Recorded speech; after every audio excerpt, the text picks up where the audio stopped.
नमस्कार and good evening. नमस्कार and good evening. स्वागत है आपका हमारे YouTube प्लेटफॉर्म पे। मैं हूं पार्थ और आज हम चर्चा करने जा रहे हैं बहुत ही ज्वलंत मुद्दा। इतना ज्वलंत मुद्दा है कि अगर ये मुद्दा अगर थोड़ा सा और एक्सपेंशन हो जाए, थोड़ा और एक्सटेंशन हो जाए, तो आने वाले टाइम में हो सकता है कि थर्ड वर्ल्ड वॉर होने की पूरी पॉसिबिलिटी है। यानी ये इतना बड़ा मुद्दा है कि हो सकता है कि इन फ्यूचर में थर्ड वर्ल्ड वॉर होने की पूरी गुंजाइश है। तो चले इस बात करते हैं कि आखिरकार ऐसा कौन सा मुद्दा है जिसके कारण मतलब कि इतने बड़े पैमाने पर विश्व युद्ध होने की संभावना है।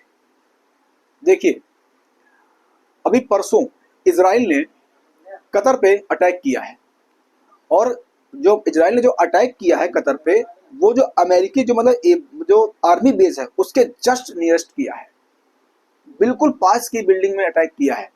और इजराइल का मानना ये है कि हमने जो अटैक किया है वो हमास के टेररिस्ट उस मतलब की बिल्डिंग में मीटिंग कर रहे थे, ऐसा इजराइल प्रधानमंत्री बेंजामिन नेतन्याहू का कहना है। और जब ये अटैक किया, जब मतलब इजराइल ने कतर के दोहा मतलब कैपिटल पर एक बिल्डिंग में जब अटैक किया मतलब कि फाइटर जेट्स ने, तो उसके बाद में नेतन्याहू सामने आए, प्रेस कॉन्फ्रेंस में कहा कि हम इसकी जिम्मेदारी लेते हैं। यानी कि डायरेक्टली कहीं ना कहीं नेतन्याहू मैसेज दे रहे हैं ये कि अटैक हमने ही किया है दोहा पे, कतर की राजधानी कैपिटल मतलब कि दोहा पे। और जो मतलब कि और उसके बाद यानी कि परसों के बाद से लेकर 72 घंटे के अंदर अंदर इजराइल ने 6 देशों पर हमला कर चुके हैं, जिसमें से अफ्रीका कॉन्टिनेंट को भी नहीं छोड़ा है इजराइल ने। यानी कि इजराइल ने क्या किया है कि 6 देशों पर टारगेटेड हमला किया है। जैसे कि अब देखिए, जैसे कि अफ्रीका को भी अटैक किया है, अफ्रीका। उसके बाद में यमन पर अटैक किया है, उसके बाद कतर पे हमला किया है, कतर पे हमला किया। उसके बाद में सीरिया पर हमला किया, सीरिया पर हमला किया, ठीक है। उसके बाद में इधर बात करते हैं, इराक की साइड को भी मतलब अटैक किया है।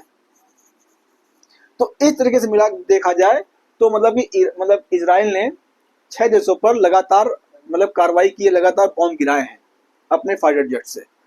इधर क्या हुआ कि डोनाल्ड ट्रंप बार बार रोकने की कोशिश कर रहे हैं कि आप जो है ये बमबारी मत करो, यानी कि शेलिंग मत करो। कहीं ना कहीं डोनाल्ड ट्रंप भी नेतन्याहू को रोकने में असफल साबित हुए, यानी अनसक्सेस हुए हैं। यानी आज आज टाइम ये आ गया है कि डोनाल्ड ट्रंप जो है उनकी बात कोई मान ही नहीं रहा है। चाहे रशिया प्रेसिडेंट हो वो भी बात नहीं मानते, नरेंद्र मोदी वो भी बात नहीं मानते, शी जिनपिंग वो भी उसकी बात नहीं मानते। हाल ही में अभी नेतन्याहू बहुत खास जिगरी दोस्त अमेरिका के, खासकर डोनाल्ड ट्रंप के, वो भी बात नहीं मानते उनकी। और डोनाल्ड ट्रंप को क्या चाहिए? नोबेल पीस प्राइज चाहिए। युद्ध रोक नहीं पा रहे हैं, युद्ध की पॉसिबिलिटी को रोक नहीं पा रहे हैं और चाहिए उनको नोबेल पीस प्राइज।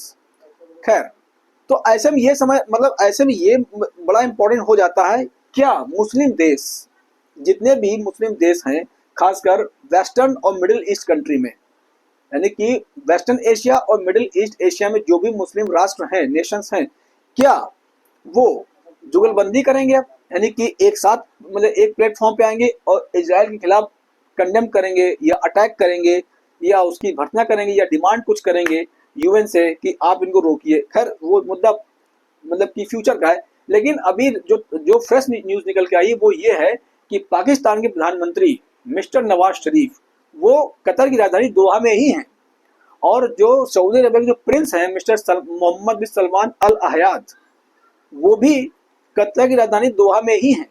तो ऐसे में ये इंपॉर्टेंट हो जाता है कि दो मतलब कि एक न्यूक्लियर पावर कंट्री, एक नॉन न्यूक्लियर पावर कंट्री मतलब कतर में रह के जो वहाँ के जो एडमिनिस्ट्रेशन है, वहाँ के जो किंग हैं, उनको सेटिस्फाइड दे रहे हैं, उनको सांत्वना दे रहे हैं कि हम आपके साथ खड़े हैं। क्या मुस्लिम देश जो ईरान ने किया है, ईरान जैसा कोई ना कोई कार्रवाई करेंगे? जैसे ईरान ने इजराइल पर अटैक किया था मिसाइलों द्वारा, क्या ऐसा ही कुछ क्या क्या क्या होने जा रहा है इजराइल के खिलाफ? ये बहुत इंपॉर्टेंट होने जा रहा है।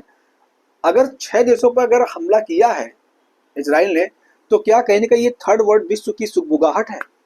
कहीं कहीं थर्ड वर्ल्ड की क्या कोई मतलब कि प्लानिंग तो हो रही है? क्या थर्ड वर्ल्ड की कोई ज्वलंत आग जलाने की कोशिश की जा रही है? क्योंकि इससे यही साबित हो रहा है कि अभी देखिए, अभी ताज़ा न्यूज़ में बताता हूँ आपको। देखिए, जब जब चीज़ों को कनेक्ट करो, जब चीज़ों को करो कनेक्ट, तब फिर समझ में आती है कि आखिरकार चल क्या रहा है पूरे वर्ल्ड में। देखिए, पहले बांग्लादेश सरकार का तख्ता पलट हुआ, उसके बाद में नेपाल की सरकार का तख्ता पलट हुआ, उसके बाद में जापान के पीएम का रेजिग्नेशन लेटर हुआ, उसके बाद में फ्रांस के पीएम का रेजिग्नेशन लेटर साइन हुआ। फ्रांस की जनता सड़क पर है, फ्रांस की सरकार के खिलाफ प्रोटेस्ट कर रही है, मतलब कि जोरों शोरों से तोड़ फोड़ चल रही है। नेपाल तो बिल्कुल निस्तानाबूद हो गया। पार्लियामेंट से लेकर के प्रेसिडेंट हाउस की बिल्डिंग, होटल से लेकर के क्या कहते जितनी मिनिस्टर्स की मिनिस्ट्री थी वो सब जला राख कर दी गई है।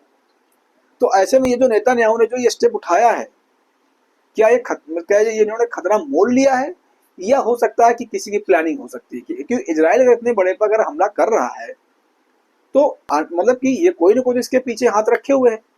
हाथ का ट्रम्प का हो सकता है, और को भाई रशिया तो आएगा नहीं इसमें, क्योंकि रशिया के जो हित हैं वो ईरान से हैं, इराक से हैं, सीरिया से हैं, ना कि इजराइल से।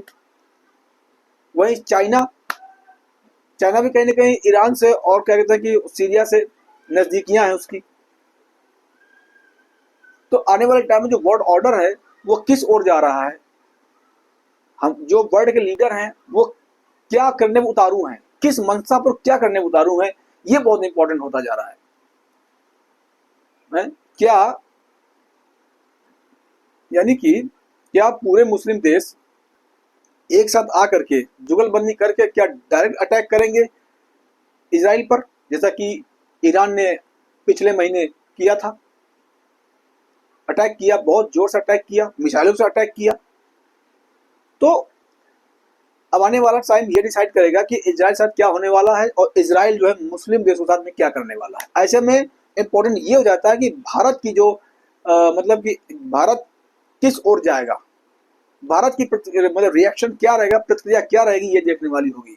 डोनाल्ड ट्रंप, उनकी रिएक्शन क्या होगा, उनकी प्रतिक्रिया क्या होगी मुस्लिम देश अगर एक होते हैं। उधर रशिया के प्रेसिडेंट पुतिन का क्या प्रतिक्रिया होगी अगर मुस्लिम देश एक होते हैं? क्या पुतिन और शी जिनपिंग मुस्लिम राष्ट्रों का सहयोग करेंगे या कुछ अन्य स्टेप उठाएंगे? ये तो आने वाला टाइम बताएगा। फिलहाल इजराइल ने बहुत भारी भीषण अटैक किया है, मतलब कि 6 देशों पर मुस्लिम देशों अटैक कर चुका है। अब ऐसे में मुस्लिम राष्ट्र क्या सोच रहे हैं, उनकी स्ट्रेटजी क्या है, उनकी रूपरेखा क्या तैयार होगी, ये आने वाला टाइम डिसाइड करेगा। तो ऐसे ही इंटरेस्टिंग वीडियो देखने के लिए हमारे वीडियो को आप शेयर कर दीजिए पूरी एनर्जी के साथ में, और देखते रहिए हमारे यूट्यूब प्लेटफॉर्म को, देखते रहिए हमारे वीडियोस। बहुत धन्यवाद। जय हिंद, जय भारत।